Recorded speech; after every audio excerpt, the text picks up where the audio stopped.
Bueno, 10:15.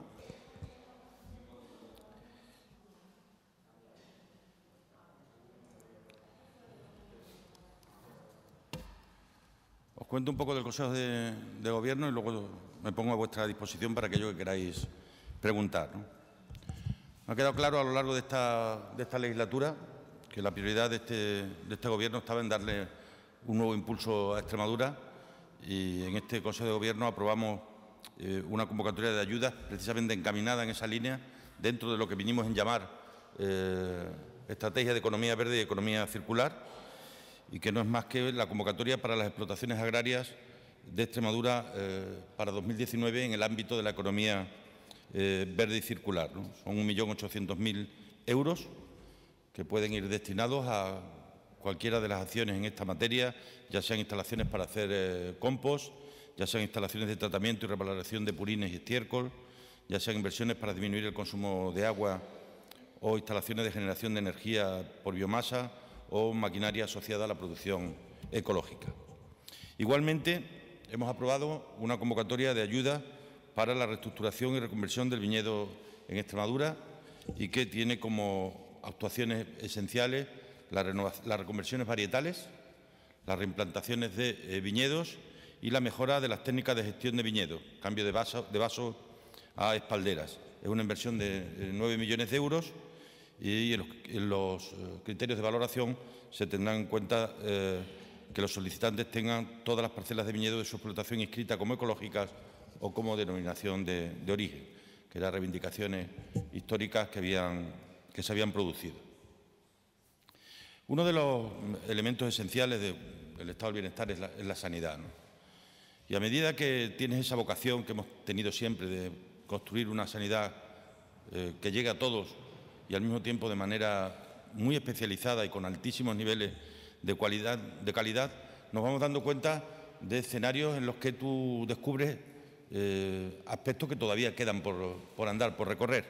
Bien, uno de estos es aquel plan que aprobamos hace ya muchos años, el Plan de Atención Dental para los Niños, que ha atendido ya a más de 150.000 niños, que no es poco, pero donde había todavía lagunas por rellenar. Una es todo lo que tiene que ver con las endodoncias, ortodoncias que afectan a niños con trastornos craneofaciales.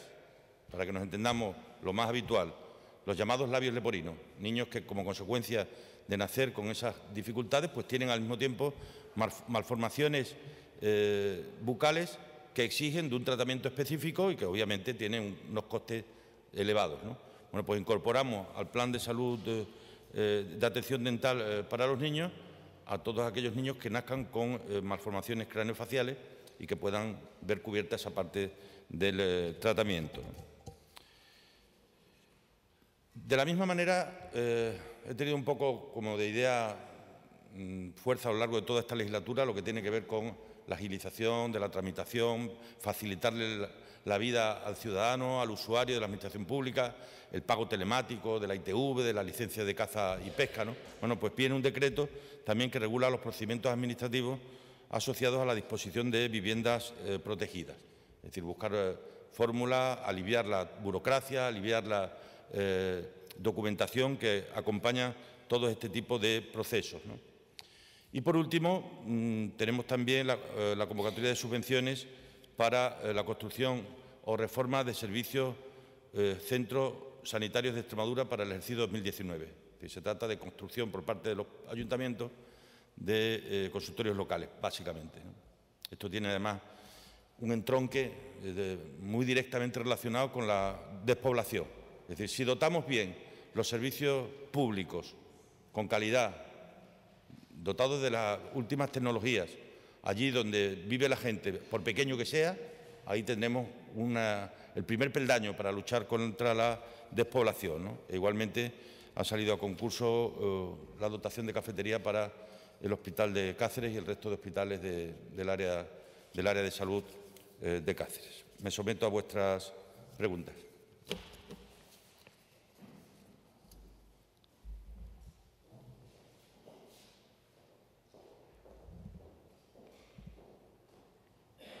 Rubén. Sí, buenos días, presidente. No lo voy a hacer de Cataluña. Tras el parón presupuestario estatal, los compromisos que había con Extremadura, ¿cree que en 2020 los extremeños vamos a poder circular a 250 kilómetros por hora en tren entre Badajoz y Plasencia, que era el compromiso? Yo, en esta materia te digo que don Creique y don Penseque hace tiempo que no están aquí, ¿no? Entonces yo no me creo nada. O sea, yo lo que vea. Será en todo caso lo que me crea, ¿no? Sí tengo que reconocer que en estos meses, en estas semanas que llevamos de año, Adif está cumpliendo con las licitaciones y lo que se comprometió en el último pacto por el ferrocarril lo está cumpliendo. Si lo sigue cumpliendo en todos los meses venideros, pues podremos tener las obras finalizadas a final de este año y la electrificación terminada el año que viene. Haremos el seguimiento, seguiremos muy pendientes, ojo a visor para que esto evidentemente sea algo que se cumpla efectivamente, ¿no? Pero yo ya, como no lo toque, no lo creo.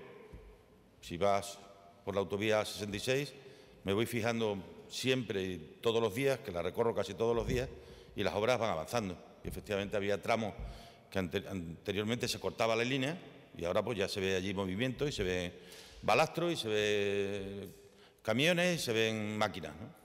Entonces lo que tenemos que seguir muy pendiente, que la licitación de las estaciones se lleve a buen puerto y terminen y se adjudiquen y que el año que viene pues pueda ser una realidad. Es verdad que cuantitativamente el 90% de la obra en su tramo comprometido Badajoz-Plasencia está casi terminada y le falta probablemente ese arreón final, ese achuchón final que hay que hacer este año, ¿no? Y luego pues estaremos también ojo a visor para que se cumpla el compromiso que el ministro manifestaba recientemente de que en el primer semestre de este año toda la renovación de los trenes esté producida, esté finiquitada, esté terminada, ¿no? Adelantando, por tanto, unos cuantos meses respecto al objetivo primigenio de que fuera a lo largo de este año. No nos podemos dar ningún descanso en el control y en la exigencia. Yo lo he dicho siempre y lo sabe el Gobierno. Yo he sido muy exigente siempre con cualquier Gobierno. Con el actual, el doble.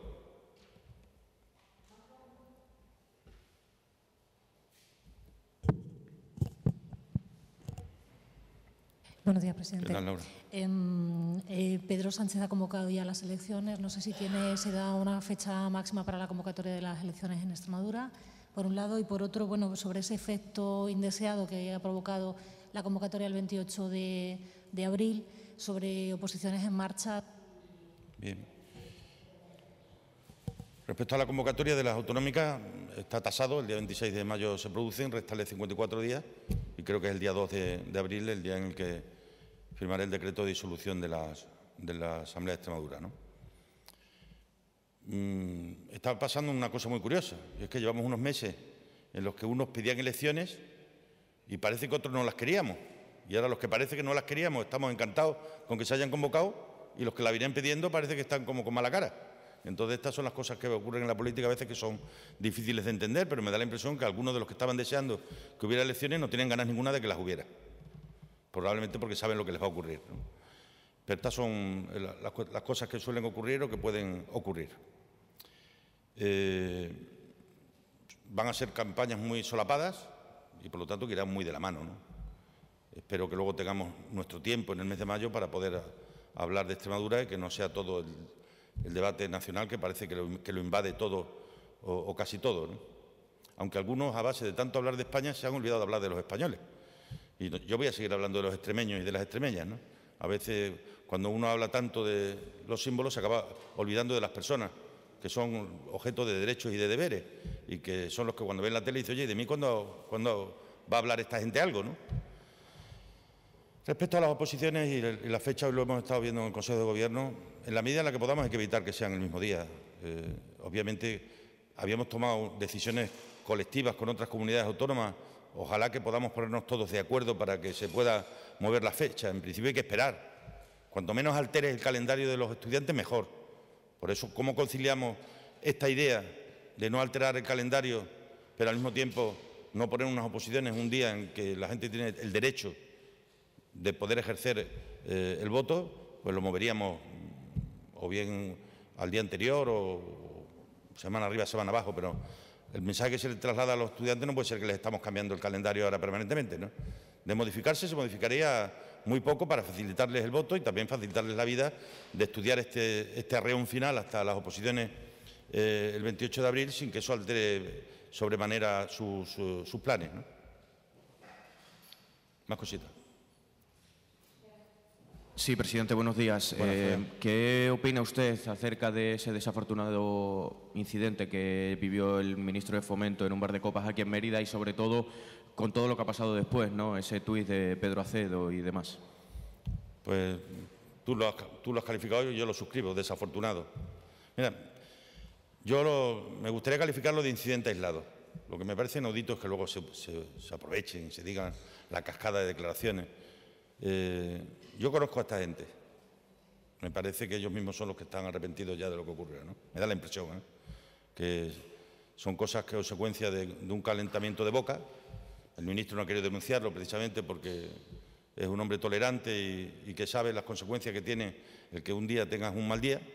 Y por eso yo creo que lo que hay que tratarlo es como eso, como un incidente aislado y decir de una vez por todas que no puede valer todo, tío. No puede valer todo. Aquí pareciera como si valiera todo. Cualquier cosa es susceptible de ser utilizada. Pues no, usted es un incidente aislado al que yo le doy importancia en la medida de que, oye, no se puede amenazar, no se puede insultar, aunque seamos políticos, tenemos derecho a un mínimo de respeto por parte de los demás, pero no me salgo de ahí del incidente aislado y estoy seguro además que a esta fecha tanto uno como otro están arrepentidos de lo que ocurrió. Presidente, yo quería preguntarle su opinión sobre que Ciudadanos haya decidido de cara a las generales no pactar con el PSOE bajo ningún concepto y que Pedro Sánchez ayer por la noche dijese, pues, sin embargo, que no se cierra a nadie, incluso a los independentistas tampoco. Yo creo que ahora lo que tenemos que estar es en hacer propuestas, e intentar sacar el mejor resultado y luego ya hablaremos, ya se hablará. ¿De verdad alguien piensa que en estos momentos, en lo que el voto está fragmentado, los españoles no saben que hay que hablar? Entonces, más que declaraciones de si vas a estar con unos o con otros o no vas a estar con nadie, más que levantar muros y barricadas, vamos a dedicarnos a hablar de los españoles y para los españoles. Luego ya veremos lo que ocurre al día siguiente, ¿no? Pareciera como si la gente vota en función de con quién vayas a estar, no en función del programa que cada uno tenga. Oye, vamos a ofrecer... Aquí hay una España crispada, una España que está instalada en la confrontación, pero hay otra España que no. Hay una España que propone, una España preocupada. Hay muchísima gente en España que no grita, pero están preocupados con el futuro de sus hijos, con el cuidado de sus padres. A esa España a la que hay que hablarle, a la España preocupada y ocupada por que las cosas mejoren. Hay también una España que mejora, porque han subido las pensiones, porque ha subido el salario mínimo interprofesional, porque ha subido el salario de los empleados públicos. Eso forma parte de la España también real. La España que no crispa, que no grita, que no confronta, pero que está preocupada por el futuro y esos son a los que nos tenemos que dirigir, ¿no? Si seguimos crispando más, dividiendo más, haciendo más muros, cada uno que establezca la estrategia que quiera. Yo tengo todo el respeto por Ciudadanos, por cualquier partido político, y yo creo que lo que hay que hacer es intentar sacar el mejor resultado y luego ver qué es lo que los españoles nos dicen y los extremeños nos dicen en las urnas. La gente cuando va a votar te dice muchas cosas. Sepamos luego leer lo que la gente nos ha dicho y sacar las consecuencias adecuadas, ¿no?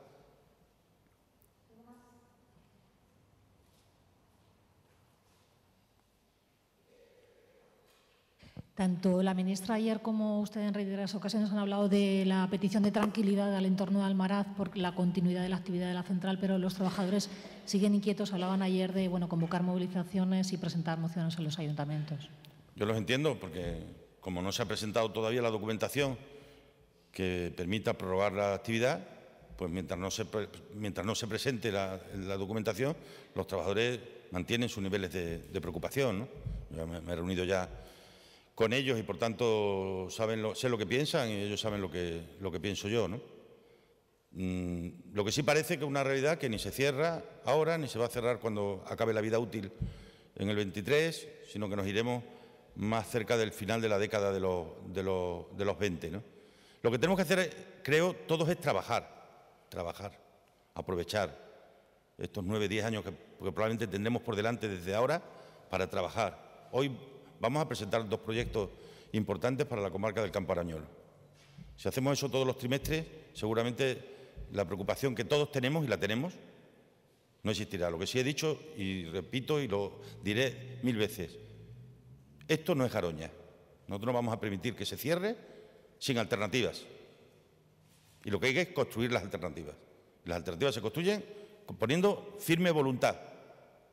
Convocaremos ahora en marzo una convocatoria de ayudas agroindustriales, de incentivos, puntuando de manera discriminatoria positiva las inversiones que se hagan en esa comarca. Y tenemos, ya digo, creo que un periodo de tiempo significativo por delante para trabajar.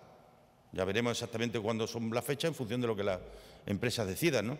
Pero lo que sí parece, que ya ha dicho el Ministerio, es que para el 25 no hay cerrada ninguna, con lo cual tenemos años por delante, creo que suficientes para trabajar. Y es lo que creo que todos tenemos que hacer y exigir. Una transición justa con importantes inversiones que permitan cumplir un objetivo que tengo. Y es que consigamos que, llegado ese día, haya en la comarca no el mismo empleo, sino mucho más empleo. No el mismo empleo, sino mucho más empleo. Y eso, si trabajamos bien, ya digo, estos 8 o 10 años, lo podemos lograr, que tenemos por delante. Y lo podemos lograr pues, trabajando, que es lo que creo que tenemos que hacer, ¿no?